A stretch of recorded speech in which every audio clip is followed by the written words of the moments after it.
ಕನ್ನಡ ಕಹಳೆ ಇದು ಕನ್ನಡ ಕಣ್ಮಣಿಗಳ ನೆಲೆ.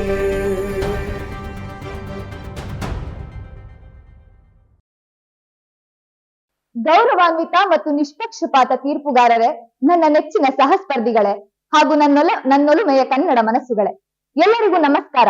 ಇಂದಿನ ಸ್ಪರ್ಧೆಯ ವಿಷಯವಾಗಿರುವಂತಹ ಶಾಸ್ತ್ರೀಯ ಕನ್ನಡ ಈ ವಿಚಾರದ ಪರವಾಗಿ ನಾನು ನನ್ನ ಮತಿಯ ಮಿತಿಯಲ್ಲಿ ನಿಮ್ಮೊಂದಿಗೆ ಹಂಚಿಕೊಳ್ಳಿಕ್ಕೆ ಬಯಸ್ತೇನೆ. ಶಾಸ್ತ್ರೀಯ ಕನ್ನಡವನ್ನ ನಾವು ಅಭಿಜಾತ ಕನ್ನಡ ಸಾಹಿತ್ಯ ಅಂತ ಹೇಳಿ ಕೂಡ ಕರಿತೀವಿ. ಯಾವುದಾದ್ರೂ ಜಗತ್ತಿನಲ್ಲಿ ನಿರ್ದಿಷ್ಟ ಮಾನದಂಡ ಇದೆಯಾ ಶಾಸ್ತ್ರೀಯ ಭಾಷೆ ಅಂತ ಕರೆಸ್ಕೊಳ್ಳಿಕ್ಕೆ ಅಂದ್ರೆ ಖಂಡಿತವಾಗ್ಲೂ ಇಲ್ಲ. ಆದ್ರೆ ಕೆಲವು ಲಕ್ಷಣಗಳನ್ನ ನಾವು ನೋಡ್ತೇವೆ. ಮೊದಲನೇದಾಗಿ ಒಂದು ಭಾಷೆ ಸಾವಿರಾರು ವರ್ಷಗಳ ಕಾಲದ ಪಾರಂಪರಿಕ ಇತಿಹಾಸವನ್ನ ಹೊಂದಿರಬೇಕು. ಹಳೆಯದಾದಂತಹ ಗ್ರಾಂಥಿಕ ರೂಪಗಳನ್ನ ಅಥವಾ ಕೃತಿಯ ಇತಿಹಾಸವನ್ನ ಹೊಂದಿರಬೇಕು ಅನ್ನುವಂಥದ್ದು. ಮತ್ತೆ ಆ ಭಾಷೆಯಲ್ಲಿ ಸ್ವಂತಿಕೆ ಅನ್ನುವಂಥದ್ದು ಎಷ್ಟಿದೆ ಅನ್ನುವಂಥದ್ದು, ಆಧುನಿಕ ಸಾಹಿತ್ಯಕ್ಕಿಂತ ಹೇಗೆ ಭಿನ್ನವಾಗಿದೆ ಅನ್ನುವಂಥದ್ದು. ಈ ಎಲ್ಲವನ್ನ ಹೋಲಿಸಿದಾಗ ನನ್ನ ಕನ್ನಡ ಸಾವಿರಾರು ವರ್ಷಗಳ ಇತಿಹಾಸವನ್ನ ಹೊಂದಿದೆ. ಶಾಸನಗಳನ್ನ ಲಿಪಿಗಳನ್ನ ಹೊಂದಿರುವ ನನ್ನ ಕನ್ನಡಕ್ಕೆ ವಿನೋಬಾ ಭಾವೆಯವರು ಲಿಪಿಗಳ ರಾಣಿ ಅಂತ ಹೇಳಿ ಕರೆಯೋದು ನಮ್ಮ ಕನ್ನಡದ ಗರಿಮೆ.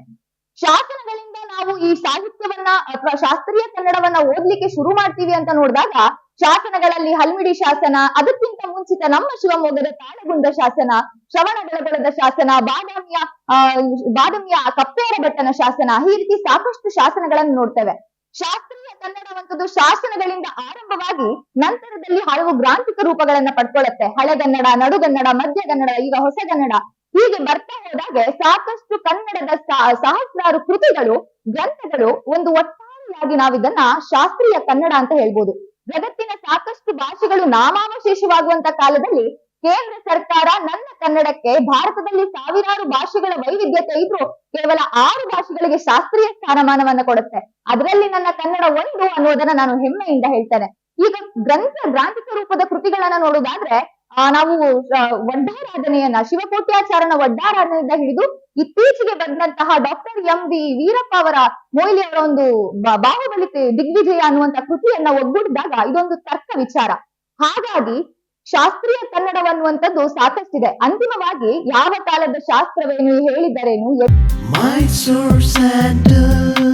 ನೋಡು, ಇದೇ ನನ್ favourite soap Mysore sandal. Confidence ಕೊಡುವ ಏಕೈಕ ಸಾಬೂನು ಮೈಸೂರ್ ಸ್ಯಾಂಡಲ್ ಸೋಪ್.